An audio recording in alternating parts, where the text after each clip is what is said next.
Indian national लोक दल ने कांग्रेस शासनकाल से सीएलयू सीडी कांड में फंसे नेताओं की एसआईटी से जांच करवाने की मांग की है। बताते चले कि इनेलो नेता अभय चौटाला ने किसानों के खाते में भरे बरसात के पानी को निकलवाने के लिए भी सरकार को फिर से चेतावनी दी है।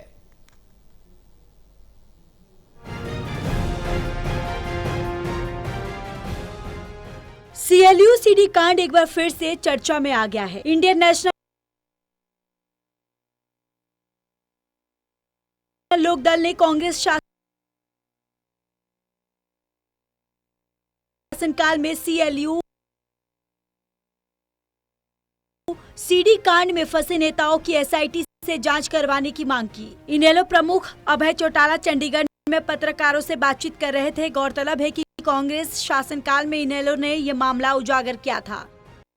2013 में जब हमारी पार्टी विपक्ष में थी, कांग्रेस सत्ता में थी, उस वक्त हमने प्रदेश के अंदर सरकार के खिलाफ सरकार कैसे भ्रष्टाचार को बढ़ावा देती है, कैसे लोगों से पैसा ऐंठती है और किस तरह से आपके ये जो अलग अलग लाइसेंस जो इशू होते हैं हुड्डा के और दूसरे डिपार्टमेंट के, वो कैसे उनको उन्होंने सेल किया, इसके बारे में खुल करके उस वक्त 2013 में हमने खुलासा किया और 6 विधायकों को, जो कांग्रेस के विधायक थे, उन 6 की हमने एक सीडी तैयार करी अलग अलग, और उनको सीक्वेंस वाइज हमने दिखाया, आपको बताया कि किस तरह से ये लोग पैसा लेते हैं, कैसे बैठ करके सौदेबाजी करते हैं।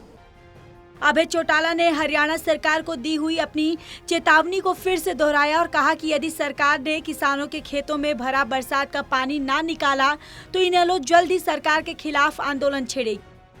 आज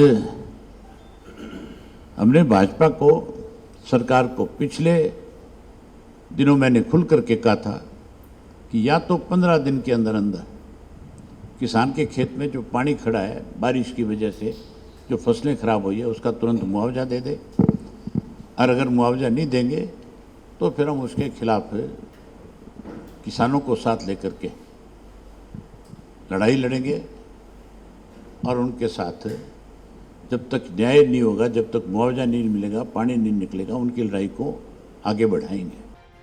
अभय चौटाला ने हरियाणा की कानून व्यवस्था पर भी सवाल उठाया और कहा कि विदेशों में बैठे आरोपियों के खिलाफ सरकार क्या कार्रवाई कर रही है। इसकी जानकारी के लिए आने वाले विधानसभा सेशन में प्रश्न लगाकर सरकार से जवाब मांगा जाएगा। अभय चौटाला ने जानकारी दी कि 7 अक्टूबर को इनेलो की रोहतक में प्रदेश कार्यकारिणी की बैठक होगी। बैठक में संगठन को मजबूत बनाने के साथ साथ प्रदेश के ताज़ा मुद्दों पर चर्चा की जाएगी। 7 तारीख को अपने प्रदेश कार्यकारिणी की बैठक बुलाई है रोहतक के अंदर। हम अपने पार्टी के सभी जो प्रदेश के कार्यकारिणी के सदस्य हैं, उन सबका आभार व्यक्त करेंगे कि उन्होंने सम्मान दिवस के लिए जो जो जिम्मेवारी लगाई उसको निभाने का काम किया, और आगे कैसे और संगठन को मजबूत किया जाए, संगठन में और नए लोगों को कैसे जोड़ा जाए, उन सब बातों पे भी चर्चा करेंगे। देखना अब ये होगा कि इनेलो प्रमुख अभय चौटाला के आरोपों का सरकार क्या जवाब देती है। Anil Kumar, total news, Chandigarh.